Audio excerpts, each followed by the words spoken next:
Hello friends, how are you? I hope you are fine and welcome once again in my channel SR Literature and Grammar Classes. आज हम discuss करते हैं थोड़ा सा figure of speech. Hindi में इसको हम अलंकार भी कहते हैं, तो इंग्लिश में हम इसको फिगर ऑफ स्पीच कहते हैं। एक छोटी सी डेफिनेशन भी है। डेफिनेशन जो है I think it's not so important for you but we should know what's the meaning, what's the difference and what's the importance of figure of speech, कि भाई क्या होता क्या है। जैसे इसमें लिखा है, आप ध्यान से देखेंगे, इट इज थोड़ा सा जो राइटिंग है वो थोड़ी ऐसी कंजेस्टेड है, but if you will read it attentively then you will get the meaning of this all. यहाँ पे लिखा है it is the skill of using language.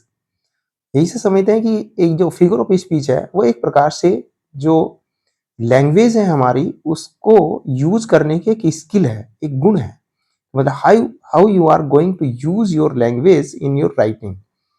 आपका प्रोज पोइट्री जो भी है, तो उस राइटिंग में हम अपनी लैंग्वेज को किस तरह से लिख रहे हैं, तो वो एक एक तरह से आप उस स्किल को ही कहीं ना कहीं जो है फिगर ऑफ स्पीच बोला गया है। इन स्पीच में यानी कि आपकी जो लैंग्वेज है वो स्पीच में है और राइटिंग या राइटिंग में है, तो किस तरह से अपनी स्किल का यूज कर रहे हैं, that is figure of speech. यहाँ पे लिखा है इन अ स्पेशल वे, और यहाँ एक बिल्कुल स्पेशल वे के तरीके से हम उसको यूज करते हैं। दैट जो क्या करती है वो दैट इन्फ्लुएंस, इन्फ्लुएंस का मतलब बहुत ही उसे प्रभावकारी बना देती है, और एंटरटेन पीपल, जिसके कारण जो है वो लोग जो है उससे प्रभावित भी होते हैं और साथ के साथ उसका उनका एंटरटेन भी होता है, एक मनोरंजन भी होता है। तो भाषा के अंदर जो है वो इस तरह से अपनी स्किल का यूज करना है, so that it becomes influence and entertain. तो कहीं ना कहीं वो एंटरटेन या इन्फ्लुएंस हो जाती है फॉर द पीपल, लोगों के लिए या फॉर द रीडर्स। अब इसमें अलग अलग होते हैं, लेकिन यहाँ हम केवल मतलब today I will discuss only 3। उसके बाद जो है 3 को हम ऐसे डिवाइड करके लिखेंगे अलग अलग वीडियो में, आप अच्छी तरह समझ में आ जाएगा। जैसे सिमिली है, इसको भी थोड़ा बहुत कई बार हम ऐसे सीख लेते हैं, समझ लेते हैं कि लाइक एज वगैरह आ गया तो भाई that is enough, but this is not enough. आप इसकी डेफिनेशन को देखेंगे, a comparison between two distinctly, distinctly इस वर्ड को थोड़ा ध्यान से देखेंगे कि कंपैरिजन तो है, लेकिन कंपैरिजन किसके बीच में है, टू डिस्टिंक्टली डिफरेंट थिंग्स। बिल्कुल दो चीजें अलग होनी चाहिए, मतलब वो एक ही सिमिलरिटी, सिमिलरिटी का मतलब उनमें एक ही स्पीसीज या एक ही तरह की नहीं होनी, जैसे कि पेड़ की पेड़ से करें या ह्यूमन की ह्यूमन से या एनिमल की एनिमल से, तो इस तरह का जो कंपैरिजन होता है वो सिमिली में नहीं आता है। तो यहां साफ लिखा है कि डिस्टिंक्टली डिफरेंट थिंग्स, बिल्कुल एकदम अलग चीजें होनी चाहिए इन, और साथ के साथ जो है इंडिकेटेड बाय द, जिसमें कहीं ना कहीं एक इंडिकेट किया जाता है किसके थ्रू, जो कंपैरिजन जो है वो इंडिकेट किया जाता है बाय वर्ड्स लाइक और एज, एज और लाइक का इसमें यूज किया जाता है। एग्जाम्पल देखेंगे, जैसे कि the weather is as hot as blazes. तो अब आप देखेंगे यहाँ पे वेदर का मतलब मौसम होता है और ब्लेज का मतलब होता है जो आग की लपटें होती हैं। तो मौसम इतना गर्म है जैसे कि आग की लपटें, मतलब these two things are completely different. मौसम अलग है और आग की लपटें अलग हैं। आगे लिखिए हैवी एज फ्रॉस्ट। फ्रॉस्ट का मतलब जैसे वो होती है बर्फबारी या धुंध वगैरह, तो इतनी भारी जो है वो फ्रॉस्ट है, धुंध है, एंड डीप और इतनी गहरी। और इसमें लिखा कि ऑलमोस्ट एज लाइफ, जैसे कि जीवन, जिस तरह से जीवन काफी भारी होता है, मतलब जीवन की कंपैरिजन जो किया गया है वो फ्रॉस्ट से किया गया है। अब जीवन बिल्कुल मतलब frost and life are completely different, तो दोनों बिल्कुल अलग हैं।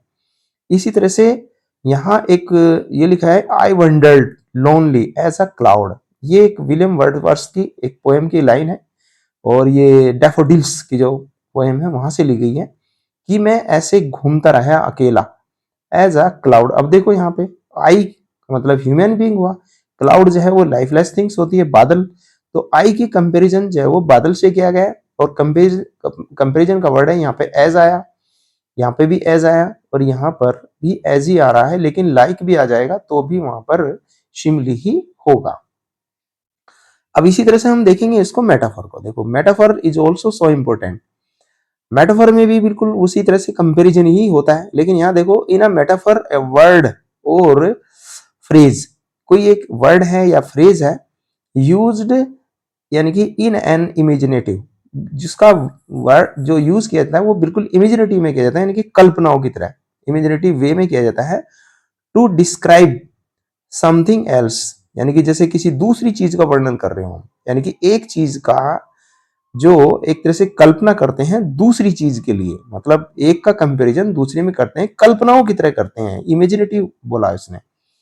इन ऑर्डर टू शो, ये दिखाने के लिए that the two things have the same qualities, कि वो दोनों चीजों में एक ही जैसा गुण है, मतलब कहीं ना कहीं चीजें तो अलग हैं लेकिन एक ही गुण को उसमें शो किया जाता है। एंड टू मेक द यानी कि और कहीं ना कहीं जो है जो to make the description more powerful, और उस डिस्क्रिप्शन को उस वर्णन को बहुत ही पावरफुली बनाने की कोशिश की जाती है, मतलब कंपैरिजन किया जाता है, लेकिन क्या है कि जो बीच में जो कंपैरिजन हुआ उनकी कहीं ना कहीं जो सिमिलरिटी है वो एक समान ही है, और उसके डिस्क्रिप्शन को काफी पावरफुली बनाया जाता है। In metaphor we have that one thing is initiated in another, तो यहां एक और चीज बताई गई कि जो पहली चीज जो उसमें बताई गई है तो इनिशिएट किया गया है, जिसकी शुरुआत की गई है, उसको दूसरा की तरह माना जाता है, दूसरी चीज की तरह माना जाता है। जैसे कि यहां देखेंगे शी जो है वो इनिशियल वर्ड है, तो she has heart of stone. अब देखो इनिशियल की कंपैरिजन की गई है किससे, स्टोन से, और उसको कंपैरिजन ही क्या, उसको सीधा ही बता दिया कि भाई वो उसका जो दिल है वो कैसा है, बिल्कुल पत्थर का है। तो यहां पर जो है उसको सीधा पत्थर दिल बोल दिया गया, उसको ऐसा नहीं बोला कि she has the heart as a stone, तो यहाँ वो सिमिली हो जाता है, लेकिन सीधा बोल दिया she has a heart of stone, पत्थर का दिल लगती है, तो इट्स अ मेटाफर। एक तरह से आप कह सकते हैं कि जो एज लाइक का यूज नहीं हो रहा है, और जो सिमिली है उसका बिल्कुल एकदम रिवर्स या उल्टा ही होता है ये। आगे लिखा द विश इज यानी कि फादर टू द थॉट। अब देखो जो हमारी इच्छा होती है वो एक तरह से पिता होता है किसका, हमारे विचारों का विचार, अब विचारों का पिता बोला विश को, ये विश से ही जो है आगे हम सब कुछ सोचना शुरू करते हैं जब इच्छा होती है उसमें, तो इसलिए जो है सीधा हमारी विश को उसने क्या बता दिया, हमारा फादर बता दिया इसका विचारों का। इसी तरह से कमिंग शैडोज कास्ट देयर, यानी कि coming events cast their shadow before, यानी कि आने वाली घटना जो है पहले अपनी परछाई डाल देती है, यानी कि देखो यानी कि घटना को उसने परछाई की तरह यूज किया गया है कि जो घटना है अपनी परछाई पहले ही दिखाई देती है। और ये आपका थर्ड है, आप आज आपको इतने ही बताएंगे। थर्ड है आपका मेटोनोमी, ये बहुत इंपॉर्टेंट होता है। मेटोनोमी का मतलब इसको मेटोनिमी का मतलब आप समझ सकते हैं जिसके नाम से है, तो एक चीज का नाम कुछ दूसरा रख दिया जाता है तो इसको मेटोनोमी के नाम से बोला जाता है। यहाँ पे देखोगे in Greek the word is used for a change of name, यानी कि जो मेटोनिमी है वो ग्रीक में जो इसका यूज हुआ है वो किसी चीज का नाम जो है वो बदल कर रखा जाता है, तो यानी कि word is use for a यानी कि चेंज ऑफ नेम, उसका नाम जैसे बदल कर कुछ और लिया जा रहा है। यहाँ देखो इन मेटोनिमी वी रेफर, यहाँ मेटोनिमी में कहीं ना कहीं हम रेफर करते हैं one thing by the name of another thing, यानी कि एक चीज को किसी दूसरे नाम से रेफर करते हैं। देयर इज यानी कि दैट इज क्लोजली, यानी कि जो बहुत ही क्लोजली कनेक्टेड विद इट, जो बहुत ही उसके साथ अच्छे से क्लोजली कनेक्ट होती है, जुड़ी रहती है। यानी कि अब देखो जैसे यहाँ एग्जांपल है if you will win the war you will get the crown. अब देखो यदि तुम युद्ध को जीतोगे तो तुम्हें क्राउन मिलेगा। अब यहाँ क्राउन को देखो, क्राउन का मतलब ताज, अब ताज का मतलब सीधा सीधा हो गया पूरी किंगडम या राज्य या स्टेट, कि यदि युद्ध जीतते हैं तो आपको बहुत बड़ा यानी कि राज्य या शासन करने का मौका मिलेगा, या अदरवाइज मतलब in future you will be a king, एक राजा बन जाओगे। अब देखो यहाँ सीधा क्राउन बोला, तो क्राउन को इंडिकेट किया गया है उसके यानी कि किंगडम से, राज्य से या किंग के लिए। इसी तरह से नेक्स्ट जो है, I have read all the Milton. अब देखो ऑल ऑफ मिल्टन, तो यहाँ मिल्टन जो है वर्ड यूज है, मिल्टन एक ग्रेट पोएट है, लेकिन मिल्टन को यूज किया गया है मिल्टन वर्क यानी कि जो वर्क्स ऑफ मिल्टन, कि मिल्टन के द्वारा जो भी वर्क जो लिखा गया है, चाहे उसके पैराडाइज लॉस्ट है, पोएम्स हैं या और कुछ है, तो उन सबको कहा उसने कि मैंने वो पढ़ लिया है। तो मिल्टन को नहीं पढ़ा बल्कि उसके वर्क्स को पढ़ा, तो मिल्टन की फॉर्म में उसके वर्क्स को इंडिकेट किया गया है। इस तरह से नाम बदलकर जो है हम जो कुछ किसी वर्ड को ऐसे यूज करते हैं और उसका मीनिंग कुछ दूसरा जाता है, तो उसे हम कहते हैं मेटोनिमी। That's all.